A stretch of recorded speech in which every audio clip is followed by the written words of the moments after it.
What's up, y'all? It's Trey, Alessio, the Dawn of Entertainment, back with Brandon Ogden, the Consigliere.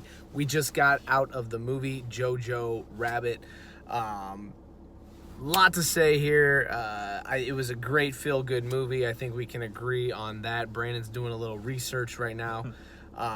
But first of all, there are a ton of independent movies coming out. This is kind of the first that I think we're going to see a lot on the horizon, so we're really excited about where movies are going to round out 2019, and this is going to be the first of them. So Jojo Rabbit, we're going to break down the plot, we're going to give our takes, and then, as always, we're going to rank it, Unfiltered Cinematics style.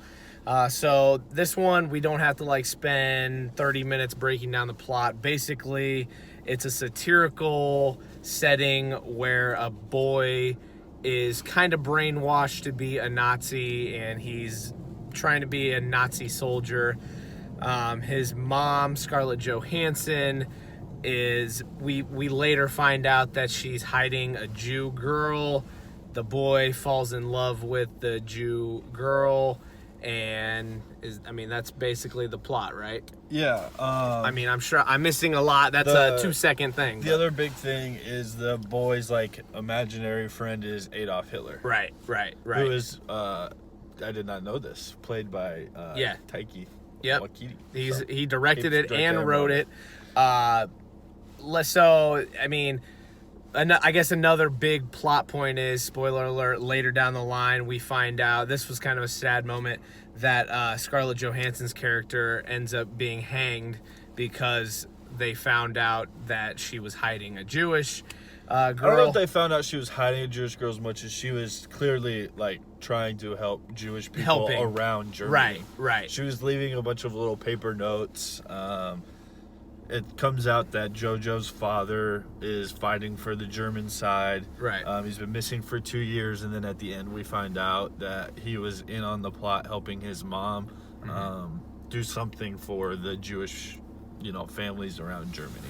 Right. And so the boy, Jojo Rabbit,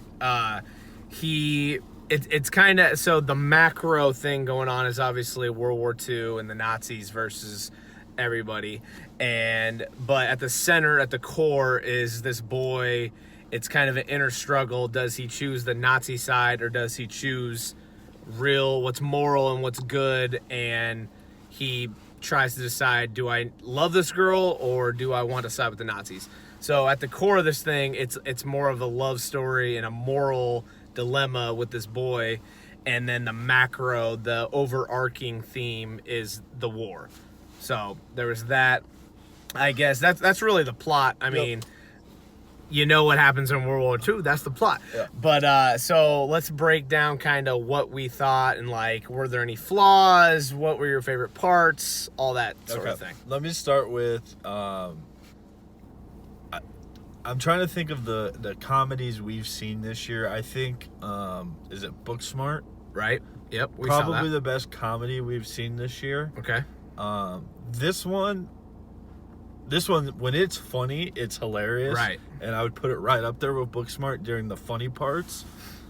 This one gets a little bit more serious, a little deeper than what Booksmart was. Right. So Booksmart's more of a pure comedy, but this, satirically, was hilarious. The jokes in this absolutely hit. Totally.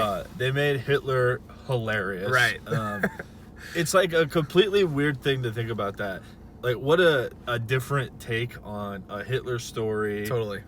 It's a little mix of, you get a lot of Inglourious Bastard vibes. Yeah. If you've seen that movie. Very similarly shot to that. But when it was funny, it was laugh out loud funny. Yeah. Here's the thing. You feel every emotion in this. Yeah.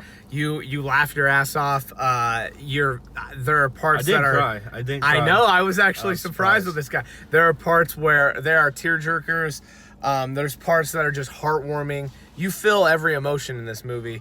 You can even get pissed off because of the brain, on a surface level, these kids are brainwashed and that's fucked up and you're pissed. But they do it in a satirical way. The writing on this is beautiful. Just a brilliant, original, different, unique Fresh concept. movie. Yes. It's just, well done. Yep. Acting in this was incredible. Some great performances from some people. Right. And to me, I thought Sam Rockwell. Yeah, he was did good. Probably I think he stole the movie for me. I have a hot take with the acting. Yeah. Could the kid get nominated for Best Actor? I genuinely think he played an amazing role. Now, whether he is the main actor, but maybe they'll throw him like a supporting nom. No, I think he'd have to be Best Actor. I think so too. And I think like this movie, I know just from hearing the buzz, is an Oscar, I think, type of movie. Yeah. Do you think they show him love? I don't know. I know he doesn't have the name, obviously, as a kid, but I don't know. I think his performance was amazing. I think Sam Rockwell might get a Best Supporting nom. Okay. Personally, I thought he killed it.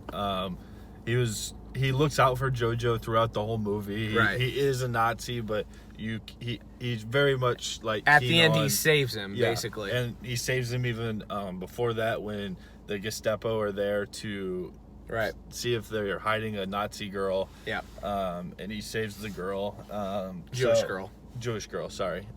So I think Sam Rockwell killed it. I actually thought Rebel Wilson was pretty she was funny. Scarlett Joe. Yes, Go She Joe was great. Was great. Homeboy from Game of Thrones. Yeah, Theon. Theon was actually hilarious. He actually had little like dialogue, but yeah, he was funny. He was so good with all of his like facial expressions, like just his body. The in general. minimalistic. It was role. hilarious. Yeah. He did a great job. And I actually thought the girl who played the little Jewish girl was incredible as well. She was a really endearing character, and I think she did an awesome job. Right. So the acting, that's a really hard movie to make without great acting. Right. Because you do have little kids involved. You do have the chubby little kid was awesome too, man. He was so good. He was so good. Like the Rebel Wilson's a really hard character to get right because so many times they want to give her like awful fat jokes, and like it just kind of ruins it, and they didn't do that. The one little kind of minor joke that got me was, "Here are you?" What? Because they're trying to give the Jojo jobs to do to make him feel included, and she's like, "Go to the front line. Go to the front lines and put up propaganda." I'm just like, puts a gun at him, and it's like, "Here's your pistol." Like that's the type of humor. It's just satirical and like it's fucked up, but it's just so funny. It's very funny. The first like 35 minutes, I was dying. It gets a little more serious as it goes, but the first like 35 minutes were just when Hitler is like doing his stuff. Yeah, it's pure comedy. He's more like there in the beginning part. He kind of trails off a little, but hilarious. What? So if any, are there any flaws of this movie? Help me. Help me. Flaws? It's hard for me to find a flaw. Right. The only flaw that I would like, and it's not even, it's like a tiny one. There were parts that like dragged on just a little, like a tiny bit, but not even. I thought the pacing was fine. It's just if you can pull one flaw, that would be like a little tiny bit and maybe drag on a little bit.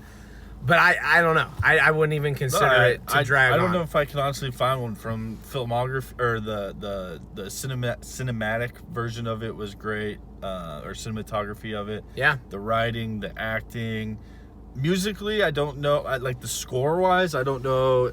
That's fair. If that was phenomenal, but it was still that's a very minor beat. It was a very stylistic movie. Yes, like I don't know how to describe it. Like the butterflies, you see them coming out, and that's how we kind of like see that he's in love. Just a very stylistic movie on top of the satirical part. So I don't know, but Jojo Rabbit. Do we have anything else? Should we rank it? I don't think so. Mad props to Taki. I don't know how to say his name. I think it's Taki. I don't know. Waikiki. I can say his last name. Yeah. To write that, he's to brilliant. direct it, to act in it. Right. Unbelievable. This really gets me excited for the new Thor movie that he's going to direct. Yeah, Love and Thunder. He killed it. That was one of the most unique concepts. Not only that, but then after Disney bought Fox, a lot of talk about would Disney like released this because some of the initial screening it was like not a Disney movie. They did release it under Fox Spotlight. Makes sense. I did see really good movie. I did. Really I think I did see though that Fox Searchlight said the only way they would put their stamp on it is if Takiti was Hitler. Right. Because I think he didn't, because he was directing it. He didn't want like a big actor, because you would have to have a big actor play Hitler. Then it becomes about that actor, where it's more so about these kids. Yeah. So I think I saw something that he had to play Hitler for them to do it. Let me ask you one question. Let's put on our PR cap here. Our what is our hot take going to be out of this movie? Okay. Are people going to find a way to be pissed off that they shed Hitler in like a humorous? Oh yeah, I mean, I think that's going to piss people off. I think that's already kind of happening. If there's any backlash from this movie, it's because of that, and I think it's more so from the people who see the trailer and they're like, fuck that, like they're portraying Hitler in a funny light. Like, I think it's more so people who won't even go see the movie. If you see this movie, it's so heartwarming and so like emotionally, and the Hitler jokes are jokes almost at expense of Hitler, right? Like they're making him seem like a buffoon. An idiot. Yes. So it's just brilliant. It's brilliant writing. It's great acting. It's an amazing concept. Like, it's an all-around solid movie. It's just a fresh take on World War II, which usually we get very serious, like hard-hitting, gritty war films, where this is it's Agree. We need more movies like this. Yes, we need more original movies like this to be in theaters. So I'm excited about this. So that's what it is. But yes, I could see some backlash from this, but get over yourselves. Right. Okay. Time to rank? Time to rank. All right. This is crazy. I feel like you might be like, damn, this is crazy. But I'm going 9.6. This was a great fucking movie. It's a high ranking, but I'm standing by it. We need more movies like this. Brilliantly written, acted, everything. 9.6. 9.6. See, Brandon gets to formulate after I point it. Nope. That's what I'm saying. Here's the thing. I always have a score in mind right when I walk out of the theater. All right. Okay? All right. My score walking out of this theater was a 9.6. Wow. I swear to God. Wow. I swear to God. We fucking agree. Typically, we don't agree. Usually, I'm a little lower than you. We have a little bit of discrepancies, but damn. Mine was literally, I walked out and I said 9.6. That was unbelievable movie. Great humor, great message, heartwarming, great acting, directing, all of it. Right. Phenomenal. Top to bottom, great movie. Honestly, it might be the best movie that we've seen this year thus far. I think I ranked Endgame higher. Did you? Okay. Yeah, you did. You did. I think I gave Endgame 100. Okay. We still have 10. A lot of movies to go, so there are some movies. Now, let's just real quick. That doesn't mean Endgame is a better movie than this. It takes into account a lot more things. Say in my breakdown of Endgame was that 10 was more of a culmination of everything and then landing the final movie. That's fair. Whereas this is just a true standalone movie. It's a 9.6. Right. 9.6. Great fucking movie. Go see it. Jojo Rabbit. The satirical take on Hitler and the boys becoming brainwashed Nazis. Just a brilliant concept. Go check it out. I'm Trey Alessio, the Dawn of Entertainment. Brandon Ogden, the Consigliere. This is Unfiltered Cinematics. Please like and subscribe and tell your friends we're taking over the world. We'll be back for more. Stay safe.